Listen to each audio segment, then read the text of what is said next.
Good evening. Welcome to Prime TV News. I'm Alshani Gamage. First, we take a look at the headlines for the day.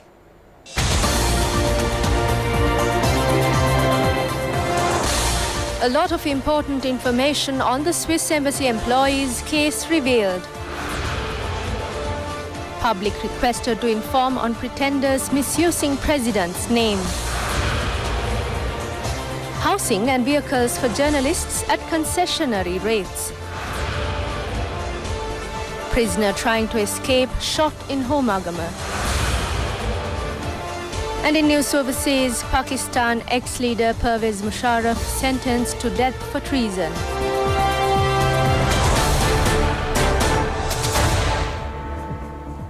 And now the news in detail. A lot of important information has been revealed regarding the Swiss Embassy employees' case. In a statement, the Switzerland's Federal Department of Foreign Affairs said that it is concerned about the proceedings.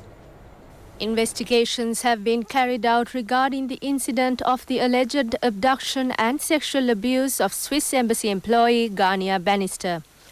When the Swiss Embassy announced the incident, the government paid close attention to the matter. Although the CID conducted several investigations into the alleged incident, they found no substantial evidence on such an incident as complained.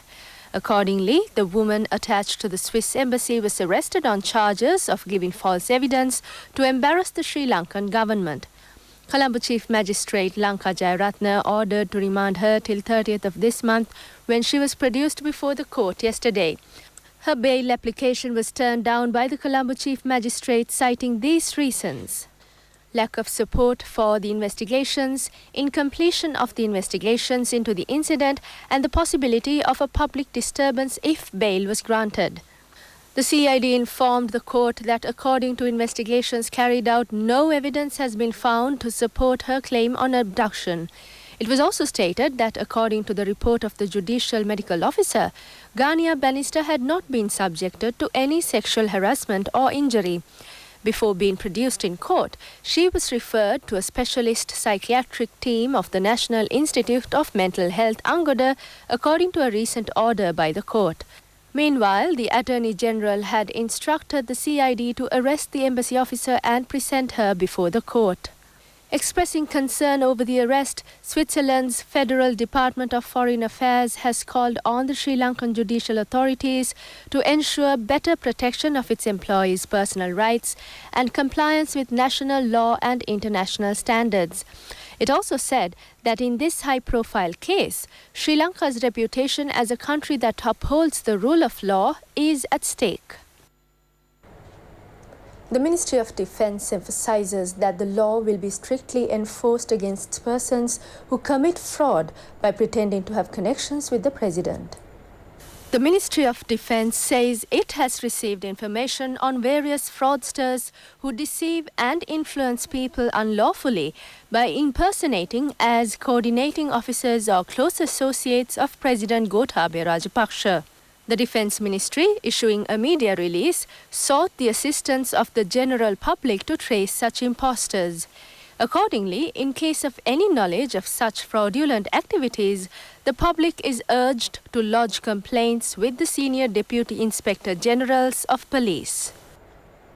State Minister Lakshman Yapa states that a program will be launched to provide houses and vehicles for journalists at concessionary rates. The State Minister was speaking at a media briefing in Colombo.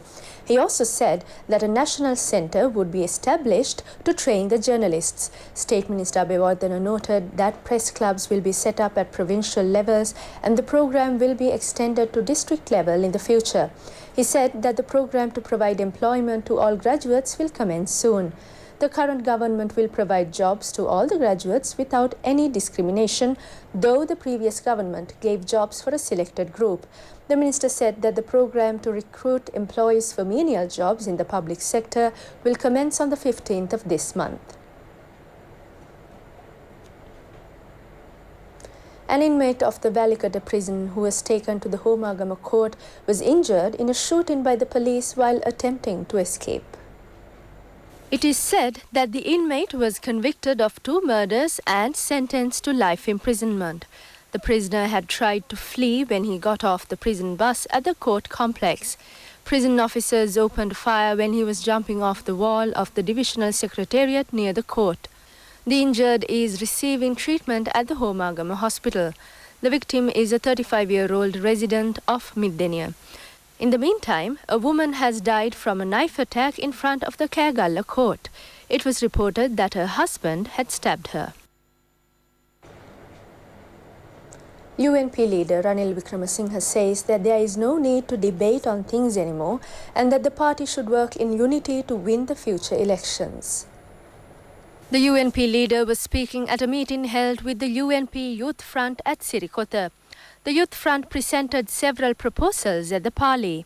Ranil Wickremesinghe said that the party should move forward rectifying the mistake of the past. He highlighted that the need of the moment is to unite, leaving aside all discords. He noted that young, new leaders should come together to drive the party forward, with Sajith Premadasa handling parliamentary affairs. Meanwhile, the United Bhikkhu Front said at a media briefing yesterday that though the party has been advised to resolve the internal crisis, nothing has been productive.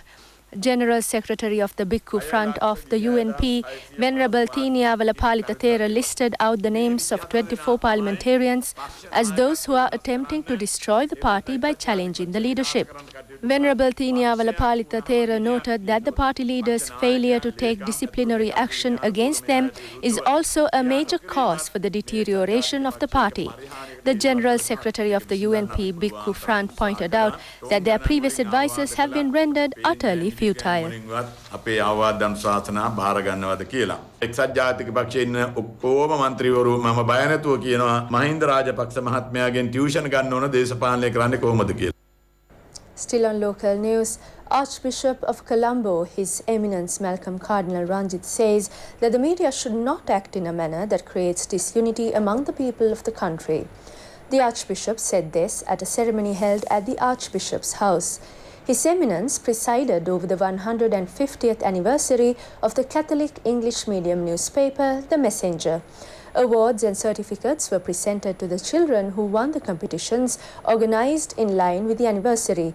Addressing the gathering, His Eminence Malcolm Cardinal Ranjit further said the responsibility of creating a fair, peaceful and united society rests on our shoulders. He mentioned that social media is often acting as a divisive factor within communities which obstructs the development of the nation. His Eminence Malcolm Cardinal Ranjit reiterated that the media should not be used to agitate people. Anunayaka of the Malwatu chapter, Venerable Dimbulkumbure Wimala Thero, says that the statement made by the former Chief Minister of the Northern Province, C.V. Vigneshwaran, on the Mahavamsa is an attempt to break the unity of the communities and lead to a war. Speaking to the media, Deputy Registrar of the Askiri chapter, Venerable Narampanave Ananda Thera, also said people like Vigneshwaran should be dealt with law. Anunayaka of the Malwatu chapter, Venerable Dimbulkumbure Wimala Thera, said that such statements jeopardize coexistence among different ethnic groups in the country. The Anunayaka highlighted that Sri Lanka is an ethnically diverse nation where everyone lives peacefully. Deputy Registrar of the Askiri chapter, Venerable Narampanava Ananda Thera, said that no historian or politician has called out Mahavamsa a contradictory fiction. He mentioned it might be an attempt initiated by sinister foreign powers to spark hatred among minorities.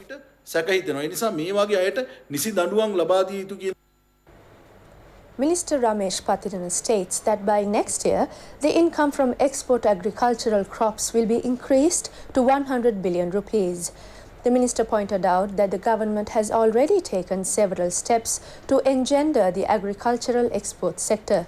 Minister Patirana noted that the economic policy of the current government is focused on enhancing the volume of exports. He mentioned that a self-sufficient and dignified nation will be created for the future generations under the present administration. The minister pledged to protect and promote all export trades and aim for an income of 100 billion rupees from the exports trade in the next year. Minister Mahinda Amaravira states that attention has been drawn to introduce a prepaid card for trains and buses. Minister Amaravira made this statement when he arrived by an intercity train from Kandy to Colombo Fort as an inspection tour.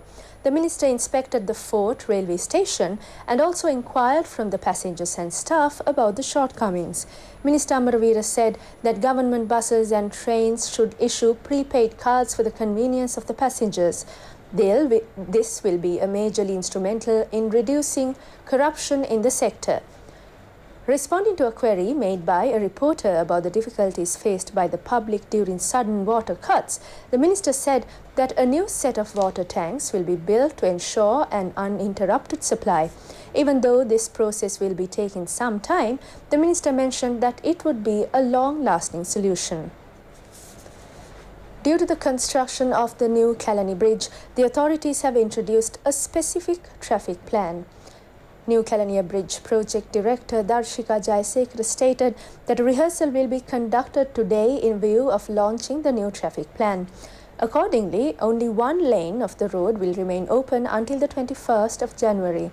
The project director added that the motorists are urged to use the alternative routes introduced by the Road Development Authority.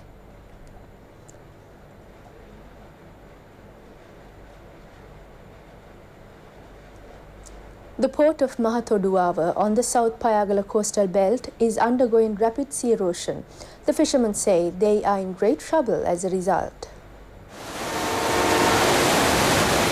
Established in 1950, the Mahatoduava fishery harbour was restructured as a dragnet port in 1991.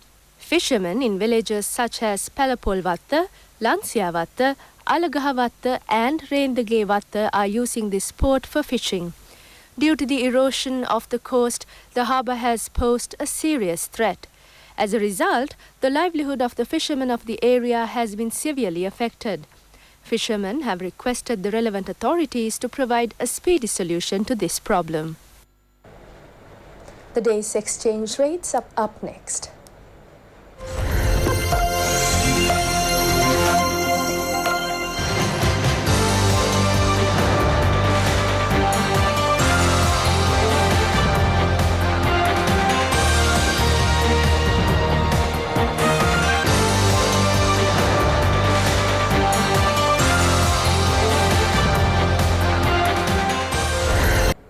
Prime News returns tomorrow, and in the meantime, make itnnews.lk your go-to source for the very latest in news.